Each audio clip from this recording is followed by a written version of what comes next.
Talk about right now about that NFL anthem garbage that's going down. You know what?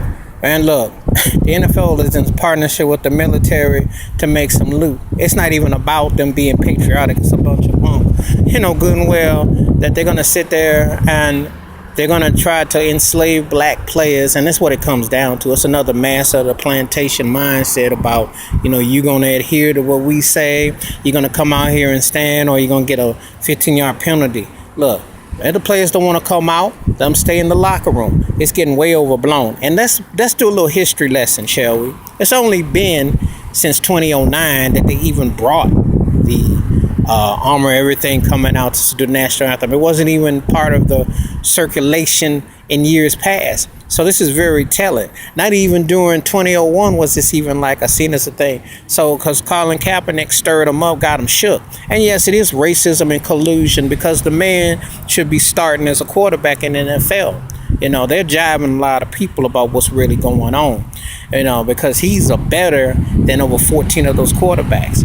But you cannot be too black in America because they will come after you. That's just how it is. They cannot stand the thought of you expressing your feelings, expressing, what's going on in the communities. This was not about military at all. Let's get that right.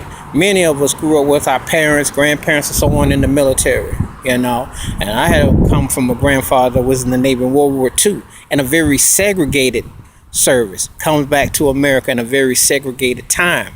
Jim Crow was very much alive. So you heard firsthand through the mid-'60s, even before there was a civil rights with Dr. King and Malcolm and the Panthers and Rosa Parks and et cetera, et cetera. So many beautiful lives that gave so much.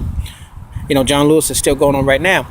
That you are going to act like that, Jackie Robinson did not stand for the flag. Muhammad Ali, Colin Kaepernick. It ties in as a matter of fact. So it's your God-given right, your First Amendment right to choose and to look. You cannot enforce anyone to say, well, this is what you're going to do, because that is a violation of First Amendment right. If they still want to give black people that, because deep down they really don't. But then again, they don't acknowledge and tap dance around slavery and the repercussions and how after 400 years of what has happened of oppression and how they benefited in stock markets, et cetera, et cetera. So NFL is no different. It's just another plantation. And they've made a very much a lucrative dime. They throw it in your face that only 10 years ago did we just have the first two African-American head coaches to coach a Super Bowl. So we only had less than a handful that have been head coaches. And on a little bit more that have even played in the football as black quarterbacks. So don't come at me with it. This isn't, this is very much what it is. It's another plantation of Jim Crow's offspring, his grandchildren, great-grandchildren that are dictating black people and telling them what to do and how it's going to be. But there will be this football will be met with some apprehension about people not wanting to, because there are people who support, including myself, support Colin Kaepernick, and I'm down with Cap 100%. Because this police brutality is off the chain. And what that racist Donald Trump said on TV, calling people out their name, SOBs and all that was a violation of rights. That was crossing the line, because some people do not. There are people out here who have ethics and morals, and people work very hard for their communities. And you know what? The NFL is no different than any other pimp organization, and I said pimping, because they go into the communities and take kids out of the neighborhoods and say, well, if you act a little more polished, or you don't act too black, or you don't act to this, we can commercialize you and sensationalize you. So it's very important to stand up for something, because this is very real what's going on here.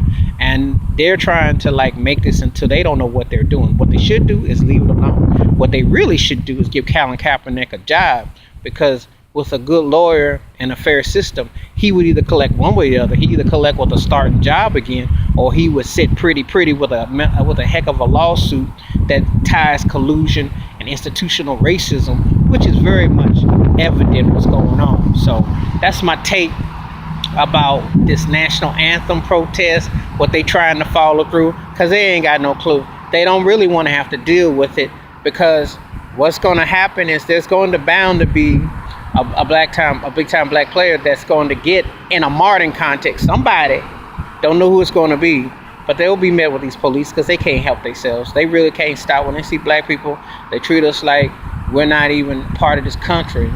That's the real. When you get in profile, what is that? Who teaches that? So I applaud what Colin Kaepernick, Ed Reed did, Malcolm Jenkins, all of them, even Chris Long.